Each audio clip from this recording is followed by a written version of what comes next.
तुम्हारे ऊपर आरोप है कि तुमने नेताजी को चौक पर चांटा मारा है। जिसे हम लोग चौक कहते हैं वो शहीद भगत सिंह का स्मारक स्थल है। जज साहब, वो तो मैंने अपने समर्थकों को कानून हाथ में लेने से रोक लिया, वरना आज ये इस कटघरे में खड़े होने लायक नहीं रहता। जज साहब, खड़े होने लायक तो ये भी नहीं है उस जगह पर हर महीने किसी न किसी बात पर धरना प्रदर्शन करने के लिए वहां खड़े हो ही जाते हैं। तुम्हें अंदाजा है कि तुम एक सम्मानित नेता के बारे में इन शब्दों का प्रयोग कर रहे हो। कल जब इनके आदमियों ने शहीद स्मारक स्थल पर जाम लगा रखा था तो मैं एक बूढ़े रिटायर्ड फौजी को अपने ऑटो में अस्पताल ले जा रहा था। वो बीमार थे, दर्द में थे।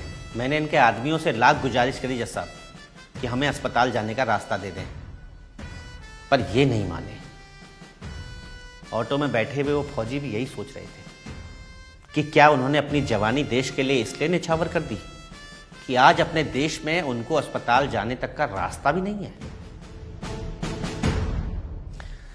मुझे कोई दिक्कत नहीं है जज साहब, ये हड़ताल करें, धरने करें, जो करना है वो करें, पर शहीदों के स्मारकों के सामने ना करें। सरदार भगत सिंह ने गोरी सरकार के कान खोलने के लिए असेंबली में धमाका किया था, पर इनके लाउडस्पीकर के शोर में आज हमारी जनता सिर्फ बहरी नहीं, अंधी भी हो गई है।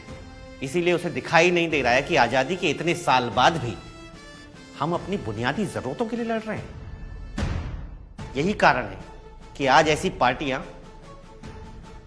हमें ऐसे लालच देकर चुनाव जीतती हैं कि ये फ्री दे देंगे, वो फ्री दे देंगे। जज साहब, ये शिक्षा फ्री नहीं देते क्योंकि इन्हें पता है कि अगर एक गरीब का बच्चा शिक्षित हो गया तो वो इनसे सवाल पूछेगा। ये चिकित्सा फ्री नहीं देते क्योंकि ये हमें स्वस्थ रखना नहीं चाहते, क्योंकि स्वस्थ मस्तिष्क में स्वस्थ विचार आते हैं।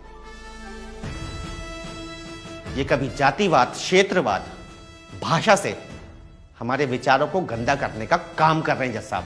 ये कहते हैं इन्होंने स्कूल खोले, मगर उन स्कूलों में इनके खुद के बच्चे नहीं पढ़ते जज साहब। ये कहते हैं उन्होंने गरीबों के लिए अस्पताल खोले, लेकिन जब इनकी तबीयत खराब होती है तो ये वर्ल्ड क्लास अस्पतालों में जाते हैं, विदेशों में जाते हैं जज साहब।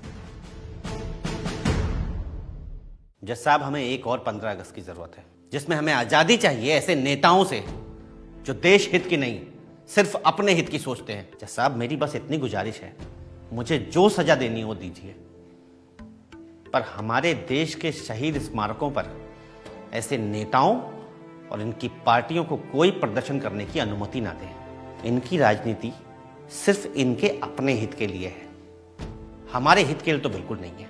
जज साहब, हमारे देश में रोज किसी स्मारक में किसी शहीद का अपमान हो रहा है। जिन शहीदों ने हमें आज़ादी दिलाई थी, आज उनके स्मारकों को इन प्रदर्शनों से हमें आज़ादी दिलानी है जज साहब।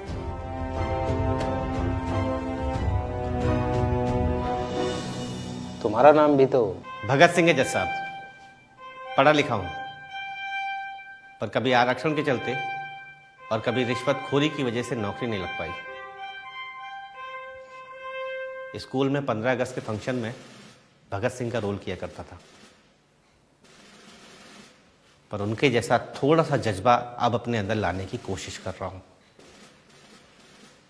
धर्म, जातिवाद, क्षेत्रवाद में जिस जनता को इन्होंने फंसा दिया है, उस जनता को आज़ादी का सही मतलब बताने के लिए मैंने ये धमाका किया।